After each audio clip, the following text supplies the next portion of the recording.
दक्षिणी लेबनान के शहर सैदा यानी सिदोन के पास स्थित एन एल हिल्वे फिलिस्तीनी शरणार्थी कैंप में एक बार फिर धमाकों की आवाज़ें गूंज उठी और पूरे इलाके में अफरा तफरी मच गई। बताया जा रहा है कि शुक्रवार को एक इजरायली ड्रोन ने कैंप के अंदर हित्तीन मोहल्ले को निशाना बनाते हुए 3 मिसाइलें दाग दी।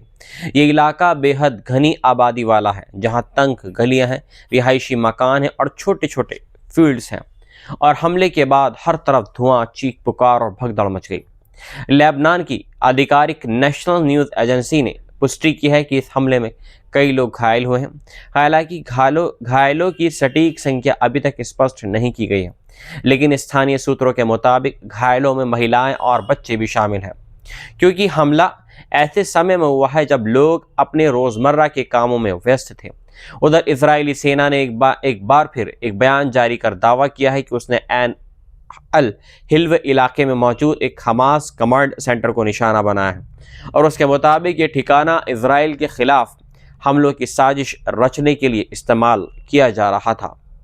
हालांकि दूसरी ओर हमास ने इस दावे को सिरे से खारिज करते हुए इसे नागरिकों पर बर्बर हमला करार दिया है। हमास का कहना है कि जिस जगह को निशाना बनाया गया है वह एक खुला मैदान था जहां किशोर उम्र के लड़के मौजूद थे और हमला सीधे नागरिकों को डराने और दहशत फैलाने के मकसद से किया गया है। आपको बताते चलें कि ये पहली बार नहीं है जब इस कैंप को निशाना बनाया गया हो। नवंबर 2025 में भी इसी इलाके में इजरायली सेना ने एक बड़ा हमला किया था, जिसमें कम से कम 13 लोगों की मौत हो गई थी और कई लोग इसमें घायल बताए गए थे। इस समय भी इजराइल ने दावा किया था कि उसने हमास से जुड़े कुछ लोगों को निशाना बनाया है, जबकि स्थानीय जो लोग हैं और जो प्रत्यक्षदर्शी हैं, जो राहगीर, उन्होंने कहा था कि हमलों में आम नागरिक मारे गए हैं। एन अल हल्वे कैंप लेबनान का सबसे बड़ा फिलिस्तीनी शरणार्थी कैंप माना जाता है। यहाँ दशकों से हजारों फिलिस्तीनी लोग रह रहे हैं। ये कैंप अक्सर सुरक्षा और सियासी तनाव का केंद्र बना रहता है और अलग अलग गुटों की मौजूदगी के कारण यहाँ हालात संवेदनशील रहते हैं। ताज़ा हमला ऐसे वक्त हुआ है जब नवंबर 2024 में हुए युद्ध विराम समझौते के बावजूद इजराइल और लेबनान के बीच तनाव पूरी तरीके से ख़त्म नहीं हुआ है।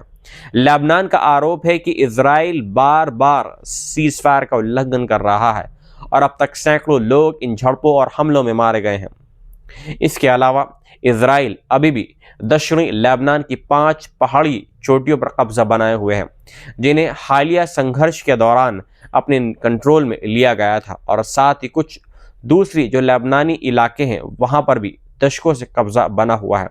इस पूरे घटनाक्रम ने एक बार फिर ये सवाल खड़ा कर दिया है कि क्या सीमावर्ती इलाकों में शांति की कोई स्थायी राह निकल पाएगी या फिर ड्रोन हमले और जवाबी आरोपों का ये सिलसिला आगे भी बदस्तूर ऐसे ही जारी रहेगा।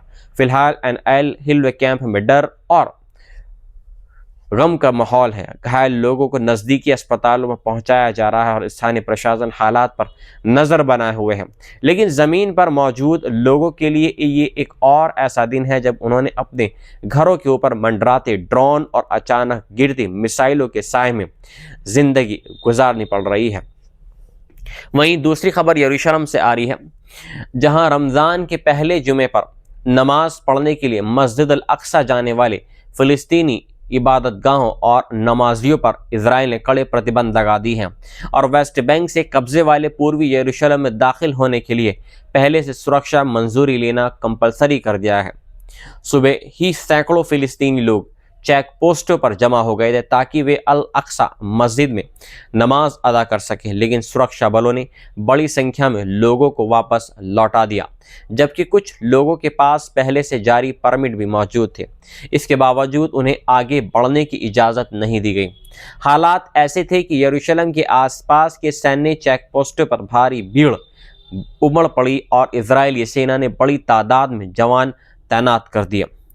वरिष्ठ सैन्य अधिकारी खुद मौके पर मौजूद रहे और पूरे इलाके में कड़ी निगरानी रखी गई। फिलिस्तीनी यरूशलेम गवर्नमेंट ने अपने बयान में कहा है कि हजारों वेस्ट बैंक निवासी कलंदिया चेक पोस्ट पर फंसे रहे और इजरायली प्रशासन ने यह कहकर उन्हें रोक दिया कि जुमे के लिए तय की गई 10,000 लोगों की सीमा पूरी हो चुकी है। इसके साथ ही रमज़ान शुरू होते ही इजराइल ने वेस्ट बैंक और पूर्वी यरूशलेम में सुरक्षा अलर्ट का जो एक लेवल था उसको और ज़्यादा बढ़ा दिया है। फिलिस्तीनी अधिकार संगठनों का कहना है कि रमज़ान से पहले के हफ्तों में पूर्वी यरूशलेम में गिरफ्तारियां तेज कर दी गई हैं और कई लोगों को शहर से बाहर निकालने के आदेश भी दिए गए हैं। फिलिस्तीनी लोग पूर्वी यरूशलेम को अपने जो फ्यूचर है उसको एक देश मानते हैं और उनका कहना है कि अंतर्राष्ट्रीय प्रस्ताव 1967 में शहर पर इजराइल के कब्जे और 1980 में उसके विलय को मान्यता नहीं देते। आपको बताते चलें कि अक्टूबर 2023 में गाजा युद्ध शुरू होने के बाद से वेस्ट बैंक और यरूशलेम समेत कई इलाकों में सैन्य कार्रवाइयां बढ़ गई हैं, जिनमें हत्याएं, घरों को तोड़ना, लोगों को बेघर करना और बस्तियों को और एक्सपेंड करना है। ऐसे माहौल में रमजान का पहला जुमा इबादत के बजाय और दुख और गम के बीच गुजरा और बड़ी संख्या में लोग अल अक्सा पहुंचने की कोशिश के बावजूद रास्तों में ही रुक गए, जिससे इलाके में तनाव और गहरा गया है।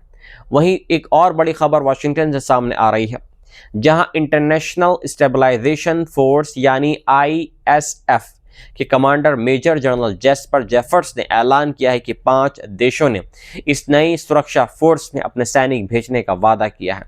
ये घोषणा वाशिंगटन DC में हुई बोर्ड ऑफ पीस की पहली बैठक के दौरान की गई है, जहां जेफर्स ने बताया है कि इंडोनेशिया, मोरक्को, कजाकिस्तान, कोसोवो और अल्बानिया ने अपनी सेनाएं देने की इच्छा जताई है, जबकि मिस्र और जॉर्डन पुलिस बलों को ट्रेनिंग देने की जिम्मेदारी निभाएंगे। जेफर्स ने कहा है कि ISF का मकसद दोहरा है। पहला, गजा में सुरक्षा हालात को स्थिर करना और दूसरा, national committee for the administration of Gaza यानी NCAG द्वारा बनाई जा रही नागरिक प्रशासन व्यवस्था को जमीन पर लागू करने में मदद देना है।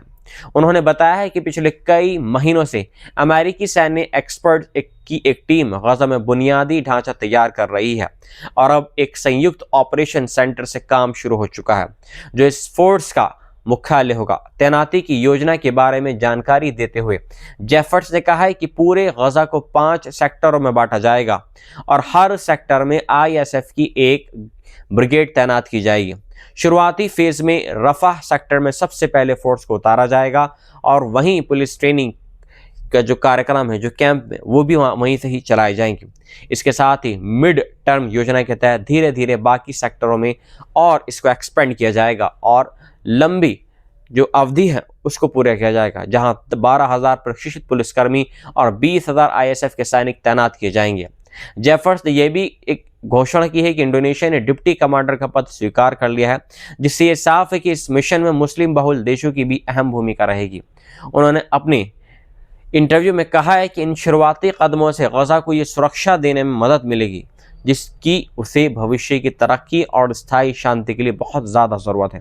अब सवाल यह है कि क्या ये बहुराष्ट्रीय फोर्स ज़मीन पर वास्तविक स्थिरता ला पाएगी या नहीं।